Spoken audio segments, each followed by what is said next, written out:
In this episode of Beyond the Post, we talk with the co-founders of Send It Social, a social media management firm that focuses on helping museums deliver knockout content. We'll discover how Sierra and Maria met as co-workers, quickly became work friends, became friends outside of work, and eventually became business partners. You'll learn the difference between a social media management company and a social media marketing company, how partnering with someone can take you farther than going it alone, and we've got tips on how someone can get started in the social media management space. We've got all this and more in this episode, so strap in as we take you behind the post with Sierra and Maria from Send It Social. Maria and Sierra, welcome to the show. Thank you so much. Thanks for having us. I'm excited. I can't wait to jump into you guys' background and learn a little bit more about you. Yeah, let's start with that. Why don't you tell us what a social media agency is? This is a more complicated question than you would think. We kind of have our own definition of it. And that is a marketing agency, but instead of doing anything in the marketing space, we just focus on social media and specifically organic social media content. Right. The term social media marketing agency usually has a connotation of more like paid ads and like Facebook ads, stuff like that, which we will dabble in. We like to play around in that area. But really, we love like the organic space and making content and making strategies for that. So that's like how we define it. I think it lends itself to the type of clients we like. We're really focused on too, that organic side of things. There's a space for paid social media, which again is not our focus. So, and I was in talking with Bodhi as I was going through these notes, that really stood out to me because, for me, I'm not a big social media person. I'm trying to become one, but I'm even though I've been doing this stuff a long time, social media agency, social media marketing agency, those were literally the same thing. One had 3 words, one had 4. So I was really interested to hear the difference, from your standpoint and how you actually say, well, we're not a social media marketing agency, we're a social media agency. And I was hoping we can maybe just dive into a bit more of the nuance of why you feel that makes a difference in what you do. Can we start with defining what organic means to you? Yeah. Organic to us is like unpaid, right? So it's the stuff you see on TikTok that isn't an ad. It's the content that is it feels like any random person could just like upload a video and is just talking to the camera, telling a story. They could be selling a product, but doing so in like an authentic way. We consider that to be like organic content.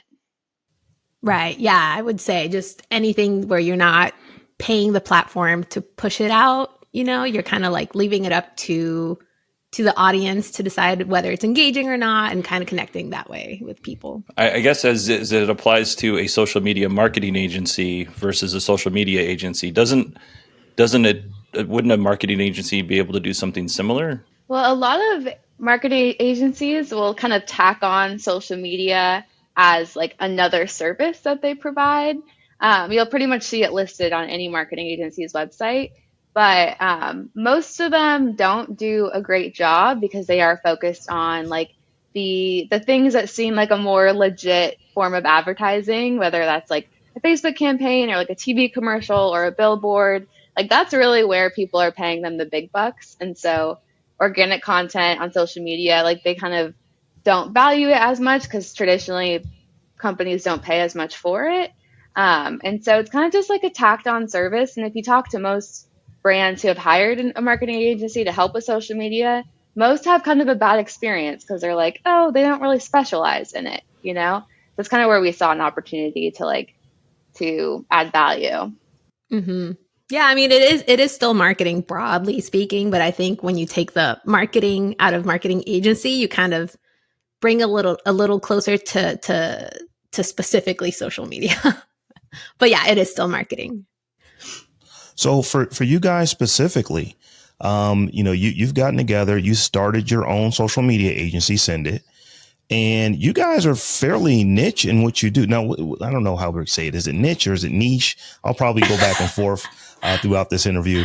But what do you guys specifically do at Send It? And who are you specifically focused on? Yeah, we Well, we did just niche down. I'm not sure that brings me back to high school bio class. But we started February, March 2023. And our goal was to focus on nonprofits, just, missions we really believe in and help them make content to push that out and connect with people, audiences, etc. And along the way, working with a particular client who was a museum, we happened to just, we sat down, Sierra and I, one day, we were reviewing all the work we'd done. And we said, we really, really like this work with working with a museum specifically. And it kind of just clicked. We had been working together at a museum previous to Send It Social, or in the past. We loved that work. We were familiar with it. We were realizing now how much we loved it again. And we said, maybe we really focus in on this. You guys mentioned that you met in 2019, but you didn't start your partnership until earlier this year. I believe you said February, March timeframe of this year. So can you just walk us through how you two actually met, what you were doing, and how you decided, it makes sense for us to start a company doing this thing that we're now doing? Maybe it was 2018. Yeah. Right? Okay. Yeah. 2018. Yeah. At the time, I was working at the Tech Interactive, a science center in San Jose, the Bay Area, California. And I had gotten an email from so-called Sierra. I had never heard of her. She was like, hey, I'm working on a social media video where we 3D print a skull. And, I heard you like the holiday for Day of the Dead. Would you be interested in painting it and helping me make this video? So, I said yes. We met up one day. She had her gimbal, her phone. We had a bunch of paints. And it was just so much fun. It was literally just me painting a 3D printed skull. And I realized, oh my gosh, she's so cool. I want to be her friend. We started hanging out. We would go on coffee breaks. She had just started in the marketing department that year. And I think along the way, I became more interested. At the time, I had no idea I would want to do marketing ever, not something I considered. And I saw her making all these videos. She was like big inspiration into getting into Premiere for me. Anyways, I ended up joining the team. She poached me in early 2020. And that's how we started working together in-house, at least. And then what happened after that? 2020, early 2020, something big happened for everybody, but mostly for you two. Yeah, Act 2 of our story. I can pick it up if you come in the Act 3, Maria. But yeah, you might have heard of the pandemic that happened. Maria had only been working on the marketing team for a few months at that point. Yeah. Like a month? 2 months? Yeah. Yeah. And there was a very fun 2 months. Like we were in cubicles right next to each other. Like we really made that short time count. But then, we're all sent home and basically we decided to start making these videos, like activities for kids that they can do at home. And that was if you remember, that was a heyday where everyone is doing Zoom games, they're doing arts and crafts, people are making sourdough breads from scratch. So we really kind of saw an opportunity there and tapped into it. And we came up with this format. We called them the Tech at Home videos. And we would write scripts and we would film separately, but 2 characters making a craft together, or sometimes it would be just Maria making the craft and I would just be editing it and helping with the script. And we basically just pumped out a ton of these videos and they performed really well. We were able to help the museums keep making an impact even though its doors were closed. And that's when we really found a cool groove where we just were we love working together and we can do a lot of creative stuff. And it was probably through that experience that we're really oh, this is awesome. And yeah, it was such a fun time. And that was that went on for, I don't know, about a year. How long were 2 years until you left. And that goes into Act 3, but yeah. Yeah. So I'll just say I worked there until fall of 2021. And then I left to a different nonprofit, left Maria, which was the saddest part. Heartbreaking. So heartbreaking. And then Act 3. Act 3. So now it's early 2023. I'm still working there in the marketing department. And this whole time, ever since Sierra left, I had always thought there's got to be a way where I can work with her again. We just had such a good groove going. And she calls me one day. I'm on my lunch, taking a walk. She calls me. She's like, hey, listen, there was a big round of layoffs at my job. I was part of that. And so I started freelancing, and I'm getting a good amount of work. It's getting to be a lot where I can't handle it alone. Would you be interested in helping out? And I told her, I was like, Sierra, you tell me right now, I will quit my job. I will, because it was the opportunity to work with her again. And at that point, I had been in my job for a while. I was looking for the next step. So she's like, oh, wait, don't quit just yet. I'm just looking for some support. I'm like, no. Maybe we start a business out of this. So we thought about it. I think maybe a couple weeks later, you called me back. Maybe it was less than that. Maybe it was a week, a few days. It was really fast. Yeah. She tells me, you know what? I've thought about it. Maybe we should go all in. Maybe you should quit. That was all I needed. And so yeah, we just, I submitted my 2 weeks. And we just hit the ground running, honestly. Like, luckily, Sierra had lined up some referrals or worked through referrals. So when I came into the picture, we had a good amount of work between the two of us. And that's how Send It Social started. I mean, there's a whole story about, how we picked the name and everything. I don't know if we want to go into that, too. That's a fun one. But yeah, that's how it all went down. So here's where I want to go left. So Sierra, I've got a question for you. So you said that you got laid off in was it 2021? Beginning of this year, 2023. 2023. Okay. Yeah. But you started doing freelancing. So how did that work? I think that is a really interesting part of how you went from working at a physical place, or at least, a place that you were, I don't know if you were virtual or, if you were remote or if you were actually going into the office or a combination, but you were working for a place, and now you're working for yourself doing freelance for other places. How did you actually move into that? Because that could be a very scary thing for a lot of people, that you're going from a guaranteed check every couple weeks to where now I'm getting paid, I'm basically killing what I eat. Yeah. Oh, I like that. Graphic, but true. Yeah, I mean, okay. I think that the really lucky thing about being laid off, especially, I was at a place where there was only 30, 40 team members. It was pretty tight knit. And the leadership team have a really strong network. Like, it was a nonprofit, but they went through Y Combinator, and so they just have all these like really cool connections.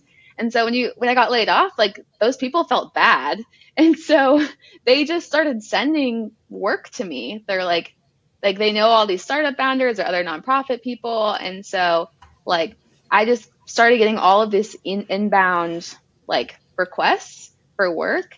And so it honestly did not cross my mind. Like, that first couple days when I was like unemployed, I was thinking, oh, it's going to start applying for jobs. And like, I did start applying for jobs, and that like thought didn't really even cross my mind. But then, yeah, I feel like they kind of just fell into my lap, and that's really like lucky because of the circumstance. Like, if you're trying to quit a job to go freelance, you kind of have to do it quietly. You can't really use your company's network. Like, it's a little bit more of a dance that you have to do. But I feel like super lucky in that sense that like the stars aligned, and like a lot came my way, which is really nice. And I think there's a little bit more to this, because I know Sierra quite well. There's a little bit more because Sierra got offered a job at a really well-known, huge charity, and she turned it down to work with Maria. Yeah, I did. And that was like in a movie, and you have like the two ways that you can go, and it's like this like a moment of just like that kind of decides everything. And I like at that point, Maria and I had been like talking for a few weeks, kind of being like crunching the numbers, like, are we really like, going to take this risk? And I was getting so excited, and then I got this job offer, which like was cool, but it was kind of like, I've already done that. Like, I've already like worked in-house, like at a nonprofit, done these things. I know I can do an okay job at it, but like this opportunity to like work with Maria again and like have a new challenge and have this new experience was just like too big of an opportunity to pass up. But it was a little bit of a battle. Like for a minute, I was like, I could work with them part-time and like, maybe make it work. But Maria, like she also inspired me because she's like, I'm going to quit my job. Like I'm going all in. So I was like, I guess I have to go all in too. But So, you were also really upfront with me too, like asking me to help out and join you. You had told me from the get-go, you're like, hey, just so you know, I submitted this application. So it was like, I was not blindsided, and I think that just made it overall like so much easier to navigate, at least on my end. So Maria, one of the things that both of you have said repeatedly is that just working with each other is like the greatest thing ever. And you made a point that, you guys are a partnership. And right now we're in a time where solopreneurship is like a buzzword. So many people are, I don't want to work with other people. I don't want to have employees. I don't want to have partners. I just want to do my own thing and report only to myself. And there are definitely, some advantages of that. But you guys really are leaning into the partnership. So if you could just talk about why partnership for you is working so well, because as I said, you've said multiple times that it's about working with each other. That is what, drew you to send it. Like you said, Rob, there's definitely, positives to that, to working alone. I think you get to dictate or decide how things go all the time. But I think where we really like the partnership, or where I really like it, is having never started my own business. And that's something that was always on my mind. Like, oh, it'd be so cool to do my own thing. I just have no idea where to even start. Sierra, correct me if I'm wrong. I don't think you had started your own business. Maybe you were freelancing, but nothing like this. And so we were both together kind of like, we're not sure how to do this, but we're just going to do it anyway. And we kind of just decided to do it that way, and you figure things out along the way. But having someone there next to you to bounce ideas off, or maybe navigate, the rough waters together, makes it so much better. Even, like, for example, and this might be a silly example, getting an email that's kind of vaguely worded, you're like, are they upset? Are they just non-emotional about this? And having someone to be like, am I reading into this? Or like, or how would you respond? Tiny things like that make a big difference in the end. So, and being friends, I think the benefit to that too was we weren't just friends. We had worked together previously. So we had a really good working relationship to begin with, because I'm sure there's partnerships where, things don't work out, or you realize, oh, this person really is not holding up their end. So yeah, there are nuances, but for us, I think having each other to lean on for support and even motivating each other has been super, super fun and super helpful. Just to follow up to that, you guys have been friends now for 5 going on 6 years. So, you started off as coworkers, then you became work friends, and then it sounds like you became friends who worked together, and then just friends, and now back to friends who have actually started a business, in a partnership. So could you just talk about what was that transition from just being friends to where now you actually are business owners in a partnership, with each other, what are the dynamics around that? Oh, I don't know that much has changed in terms of like the friendship. It's only gotten stronger. I think for the beginning also, I'll say the job we had together where we met, there was a lot of space to be silly and, have a lot of personality in the work we put out. And so in that sense, we were able to be friends before coworkers, if that makes sense, or at least keep that like silly spirit alive the whole time. And we've taken that into the work we do now. So in that sense, the friendship only got stronger. As far as like being business partners, I think something we did really well was knowing we were friends and having heard stories of partnerships failing and all of that. We were really upfront with each other in the beginning and just kind of promised ourselves we'd be vulnerable and honest if anything ever came up. And we've held true to that. I think that's an important step in any partnership. I agree with everything you said. The things you reminded me of is our work culture at the museum we worked at. Like we both had different bosses, but they were so cool, and like they like really created this culture of just like we can be friends, we can have fun, and then we can also like be accountable to the work that we do. And so we really kind of had that foundation. I think we've carried on like a lot of things we learned in that workplace, like into what we do at Send It. Where like our first value is just to like have fun and like be silly. And like, because if you're not having fun with the work you do, like, what's the point of what's the point? You know, like we get to control that. And so I agree. Like we have kind of stayed true to that, like friends first approach, you know, like, which I don't know if we had an HR department, maybe they'd have something to say about that. But so far, just being able to like be honest with each other and like talk things out, like just how friends would, has served us like pretty well in like building a good partnership. You mentioned, Maria, that Sierra was really good with like the editing, and you mentioned Premiere Pro. And I've been watching your videos since you both started, and it's not that I'm a creep. Sierra and I are related. So I've been very familiar with both of your works since the beginning. And what you bring, Maria, is you bring like a really good presence when you're on camera. And Sierra, you do the same. But you didn't have any. Maria's really good.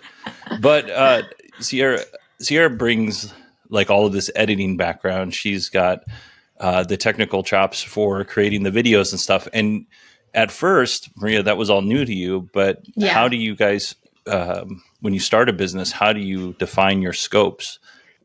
It varied a lot per project. I think naturally, knowing how we worked, we did split up the work a lot that way, where, you know, I'd be like, oh, I have no problem filming or doing the voiceover. And then Sierra would take on the edits. At that point, starting the business, I had some editing skills, which is funny because Sierra, initially when we first met, I was like, oh, I would love to learn how to video edit. And she loved having me on camera so much. She's like, no, don't waste your time. You need to be the face of the videos. And I'll take on the editing work. And I didn't listen. No, I was wrong. Imagine if you didn't know how to edit now. Like, that would be crazy. In that sense, I could support her. Like, you know, she didn't have to do all the video editing work, luckily, but she was taking on all the complex ones. Yeah, I would say it's become more even over time. We have had to like somewhat maybe split the work or have like one person assigned more so to one client and another person to another, just so we could knock out the work faster that way. Would you say that's true? It's changed. Yeah. It's definitely evolved. I would say, yeah, Maria has caught up. Like, I've literally been editing video for 10 years, and I don't understand how Maria has learned the things she has so quickly. But so now it's like really like it's a toss up. Whoever, like, we're both gonna do a good quality job when it comes to video editing. I think there's other things like for if we need to make like a design or something that like involves some kind of a design eye, like that goes to Maria because she just like she's an incredible artist. Like she has an eye for those things, and I do not. But then for things like for like making a strategy, like I'm more addicted to social media, and so like I see more of the trends and stuff, and so like I'll kind of help lead like the strategy conversation, and Maria comes in and like helps too. But like we kind of will split things up that way, where it's like, hey, this is something I'm really interested in, or like I actually already have ideas on this project, like I'm going to take it on, and then the other one like takes the other stuff. And there's things behind the scenes too, like, you know, setting up appointments with the CPA, leading those conversations, tracking our finances, et cetera, et cetera. The work does end up balancing out. Even with video editing, now that we split it up a little bit more evenly, we together will be like, oh, you know, since we have different interests, we'll split videos, specific content topics that way. Let's say that you have, someone who's watching, and he's like, you know, I love how it sounds like they love working with each other. And social media, I really am addicted to social media. But what does being a social media manager actually mean? Could you tell our audience just, you know, what your process looks like for a museum, you know, coming to you and saying, hey, we need some help. You know, what does that look like for you guys? I think it varies a lot. The term social media manager can be loaded, I feel like. I think it's a job that ends up taking on a lot more, or it can end up taking on a lot more. And I think I don't think stigma is the word. The idea that social media is like, oh, so simple, you have fun all the time. I think that's slowly going away, because initially I think a lot of social media managers didn't have support, and that people thought it was a very easy job. There's a lot to it. You're creating content, you're working with internal teams to produce that content, you're, doing community management on the platforms, et cetera, et cetera. And it'll vary per institution. I think some institutions have the capacity to even have a social media manager. Others do the work between other departments, or, even one person whose job has nothing to do with social media. So it will vary a lot. Where we come in has also varied. I think, broadly speaking, we don't go as into the weeds as someone in-house might. So for the most part, we'll take care of like all the content production, laying out a strategy, maybe a schedule for posting said content. But the community aspect of it, where you go in and reply to the comments, engage with people, that primarily is something that the people who are actually staff of the institution would take care of, mainly because they have the knowledge, and our contracts typically cover more so like the content behind that. One time Maria came up with this like analogy. I never know if it's an analogy or metaphor, but that Send It Social, we're like a vitamin. So we're like supplementing the team that they already have, because we're not trying to, like, if a organization can't afford a social media manager, we don't want them to hire us and expect us to reply to all the questions people get in the DMs and like, delete the comments that are negative. Like, we can't really scale that. It's not really what we want to spend our time doing. What we want to do is like help the existing social media manager with the strategy, creating content that's like evergreen, that's like really good, that we know is going to perform. Because a social media manager can't be good at everything. They like can't be a master of every platform, of every skill that like falls under social media. And so a lot of times, like if they have the resources, they really welcome the help, because they recognize like, I don't know how to video edit, or like, I don't know how to make a strategy like in 2023, like I don't know how to use TikTok, right? Like there's always usually a weakness. And so we kind of have our specialty being short form video. That's like educational and entertaining, and we like try to bring that to existing teams. Okay, Rob, do you have any more questions about Send It Social? Because I kind of like to transition to like maybe some strategies. Actually, I do, and this actually might get into it, because my question is for anyone who's listening, saying, the social media management, that sounds really cool. That sounds like a cool job to do. And you guys have created careers out of this in a business. But if someone who's just wanting to get started in this space, like what equipment, what are you shooting your videos on? Are you using iPhones? Are you using, $3,500, DSLRs? Are you using $35,000 digital reds? I'm being facetious, but not really. What is your tech? What does someone need to say, I want to do social media management for this small organization? Here's the equipment that I need to be able to ultimately do some freelance work for them. What does that look like?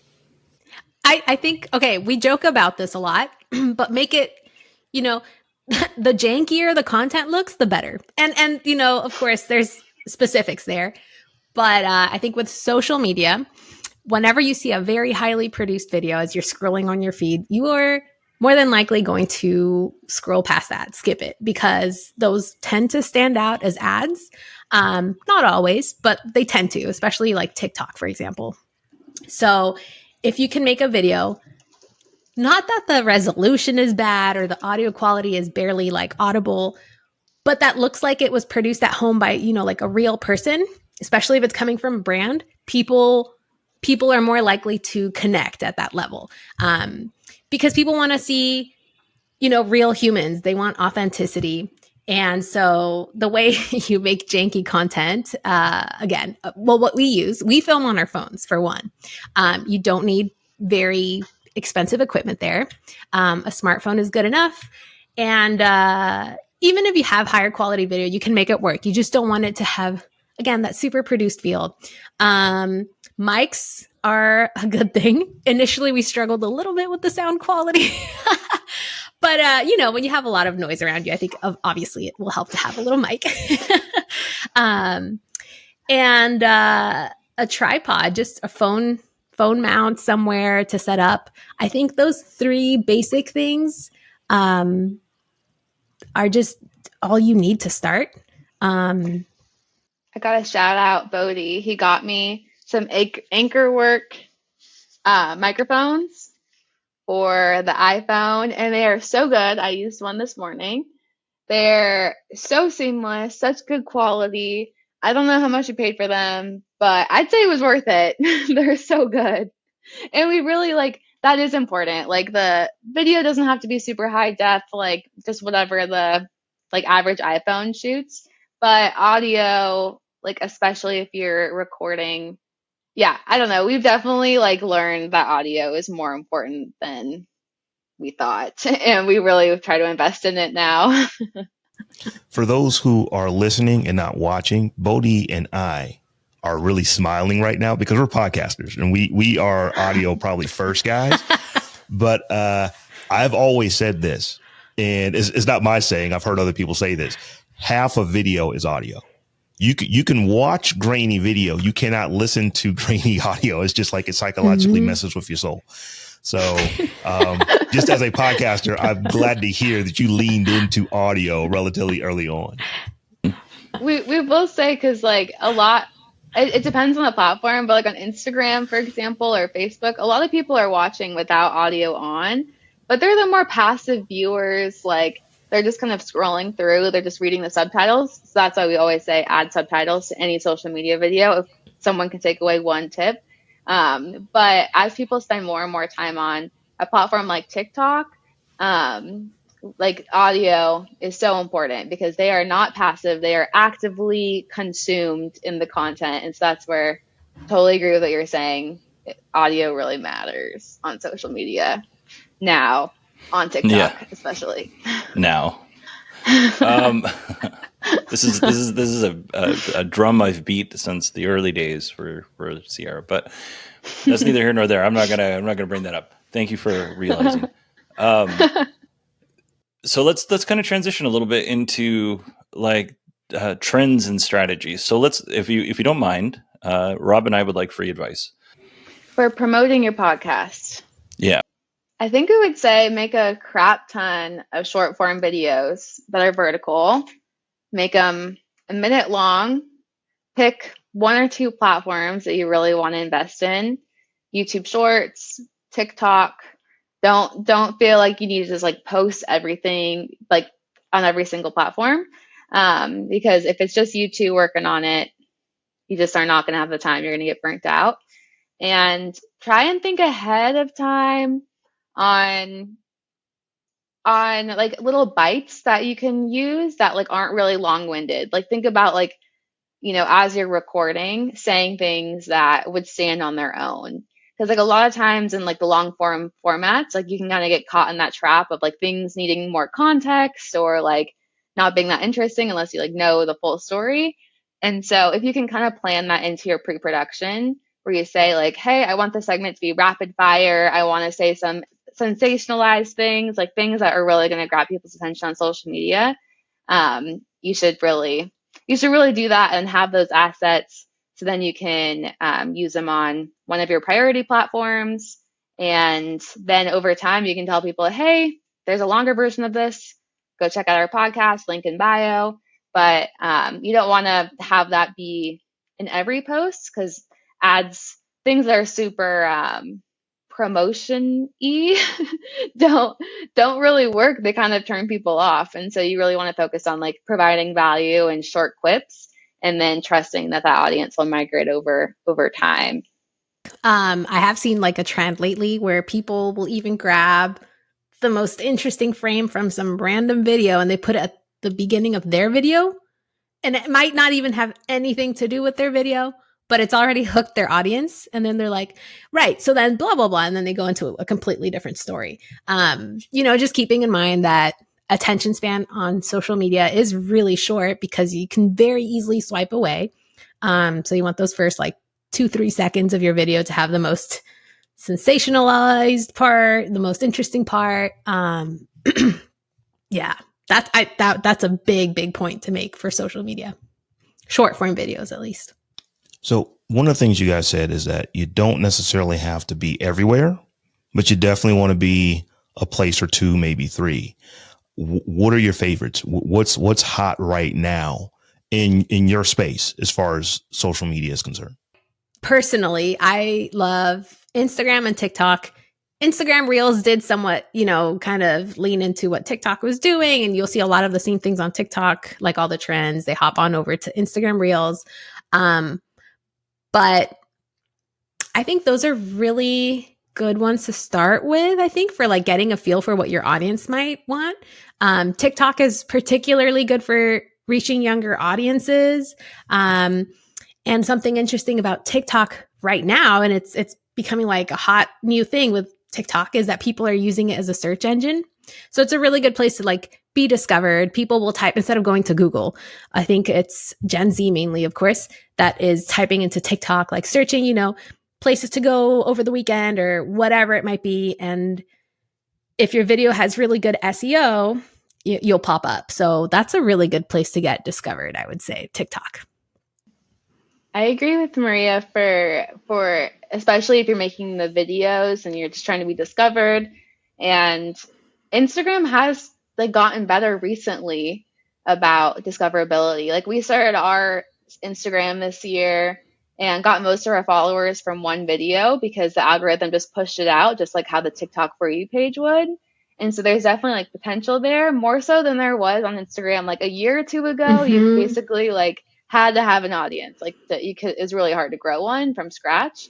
But then the one that I would add on to those recommendations is LinkedIn. LinkedIn is we're all about LinkedIn right now. This is less for those video posts, but we'd really recommend podcast hosts building a personal brand, because you can go and add people to your network. It's a follow for follow situation. Go find people who are people who are rising creators and they want advice in the space. There's so many of them. Most people, 99% of people on LinkedIn aren't posting. They're just lurking. And so it's the hottest platform right now to really be discovered. You just have to kind of bite the bullet and feel a little bit cringy. But if you start adding people that you think could be good listeners, and then they see your post, there's a pretty high likelihood that they'll migrate over to your podcast. I think you have to put a little and really just a little effort into LinkedIn to stand out. And the cool thing is, it's not a pretty platform. It's not, Instagram. People don't spend hours scrolling, etc. But for that same reason, it's very easy to stand out because not many people like it, I think. And so even minimal posting, once a week, if you can try that, will make you stand out. Set yourself as a creator, put creator mode on there. That will make it so that your posts are more discoverable, and you can easily start, discovering, or people will discover you that way. If you start contributing to articles on there, you can easily have a little badge on your profile that says you're a top voice in marketing. If you're, writing comments on marketing articles. Yeah, it's not just a job search platform. And I think people are catching on to that now. And it may not be pretty, but you can do a lot with it. So I'm gonna go left again with LinkedIn. You have to look at it. Well, I'm not on there for me. I'm on there for my audience. So it's not about what am I consuming on LinkedIn. It's about what am I creating and putting on LinkedIn that might draw someone in to my story, that's interested in something that I have to say. By way of, well, if you're interested in these three things that I'm interested in, there's a good chance that you're interested in the fourth thing that I have a podcast on. There's a good opportunity that person, if they're rocking with me on these other three things, they may, let me go check this out because it's something that is related to what they're interested in. So it moves it from LinkedIn being for me to LinkedIn being for them. And then when I started to think about it in those terms, it's like, oh, it's a lot easier to create content to put on LinkedIn because it's not for me at this point. It's for somebody else. It might be someone else some good. So that's just what I thought. I wanted to get you guys' take on that since this is what you do. Am I just all over the map on that? Or does that sound like that's a solid strategy? I think that's exactly it. And I actually feel like I turned around on LinkedIn right at that same 6-month mark ago. Same. Yeah, because it is kind of, I mean, if you're using it just to be like, oh, I have to write everything on my resume again and all these there's nothing fun about that. But people are very willing to connect on there. So I think that's an excellent way of looking at it, Rob. Talk a little bit about, because you guys are two parts to one company. How do you use LinkedIn, or how do you use anything for your personal branding to become an expert in a space? Yeah, we really in the last few months realized like personal branding has to be like at the forefront of our strategy for sales. And it was LinkedIn because that's kind of like the most no-brainer of a platform to start developing both of ours. And we do have kind of a cohesive presence. Like we both have a similar like background image and kind of like have a couple things that show like, we're the same company. But we also have our different takes, like our different flares on things. And so it's kind of fun to like find our voices like within the company. But outside of LinkedIn, we spoke at a conference, and that was like our first big moment. And we really we were in, it's our faces in this long video that we made. And we really saw that as like a big personal branding opportunity because we really put ourselves out there and like try to position ourselves as thought leaders in the industry. And so we want to kind of do more stuff like that to just really like build trust with our audience. So I think that's the only ways that we've really explored so far, conference and LinkedIn, right? Yeah. Mm-hmm, mm-hmm. In your business, do you actually coach your clients that in addition to what they're doing on their, and I'm doing the air quotes for who cannot see me right now, on their actual corporate or nonprofit museum pages, that they too should be creating personal brands where they talk about the stuff that they do for museums? Is that important, or is that something that you teach or preach? We haven't gone that far, but that's not a bad idea. That's definitely a route you can take. For the most part, we're very focused on the broader mission from the main account. Yeah, we've dabbled a little bit in personal branding. We're not experts on, like, that's really not our like domain. We've taken a class from someone who is a personal branding expert, but I could see that maybe becoming like a branch off because CEOs of museums or presidents and stuff, like there's a lot of opportunity there for them to be posting on LinkedIn, like getting donors that way, like building a personal brand. But it's kind of like it would be like a different branch of Send It Social that doesn't exist yet, but maybe one day. Yeah, a lot of potential there. Well, excellent. We're coming up on our time here today. I do want to give you both an opportunity to give just one tip that you haven't already given to young folks out there or old folks, anybody who's wanting to create a new project, whether that be a book or they want to write an article for something, they want to do an essay, they want to become social media stars. What is the one thing, Maria, that you would tell them to do? Send it. It's in our name. It's our company name for a reason. The motto we live by is literally just send it. I think the best way to do something is to just try it, go for it, experiment. That's what we did. That's essentially what we're doing now that we're doing more of the personal branding thing for ourselves. We're just trying things out. Go for it. You'll learn along the way. You'll be open to adjusting things, but just do it. Yeah. Just send it. Let me not get in trouble for that. And do you have anything to add to that, Sierra? Yeah, no, I'm doubling down on the send it. I'll also say like it's so easy to be in that like analysis paralysis phase. Like I've wanted to make YouTube videos or wanted to create since like high school. And I just would start things, overthink it, be too nervous about what people would think, delete it, like I did that for years. And like, it wasn't until like we started working together and also having an accountability partner, right? Like if I tell Maria I'm going to make something, like I'm going to make it, versus if I just tell myself, it's a lot easier to just like not. So maybe that's like another tip. It's like find someone, maybe someone else who's like an aspiring creator, and like make a commitment to each other. Like, hey, by this date, I'm just going to send it. It doesn't matter. Like if it's not going to be the best thing you ever make, because like the only way to get better is to keep making stuff.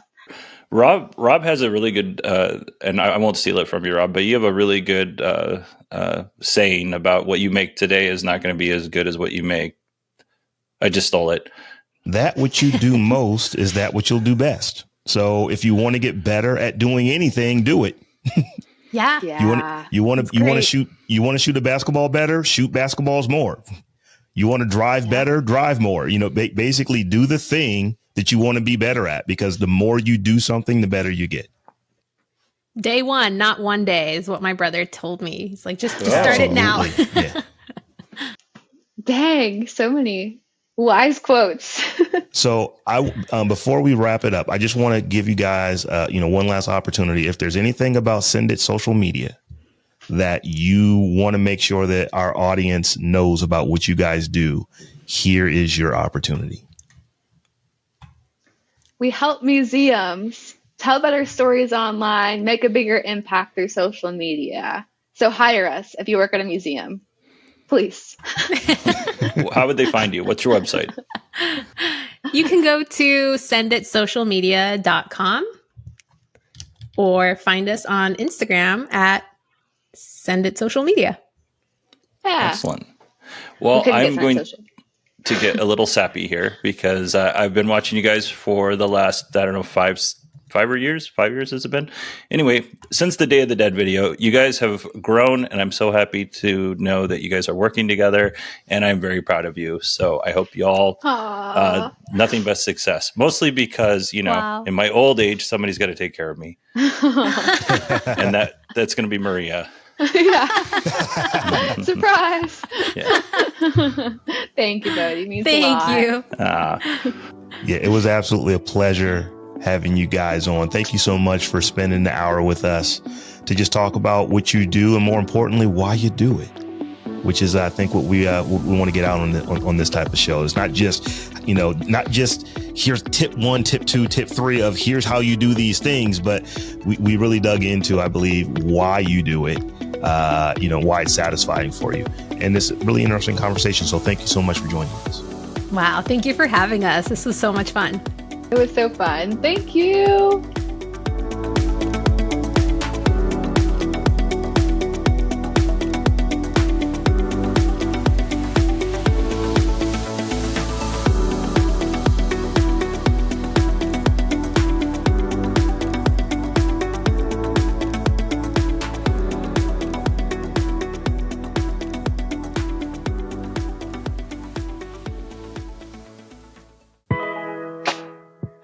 This episode of Beyond the Post is made possible by Riverside.fm. Riverside is a remote recording platform designed to make it easy to create professional quality podcasts, video interviews, and other forms of content, even when participants are in different locations. One of the really cool features from Riverside is that it makes local recordings of each participant and then streams them up to the cloud, allowing you the best looking video and the best sounding audio without having to worry about anyone's internet connection. You can sign up a free trial to Riverside.fm, where you'll get 2 hours of multi-track recordings per month, a full suite of editing tools, and more by heading over to beyondthepost.fm/Riverside. Once again, that's beyondthepost.fm/Riverside.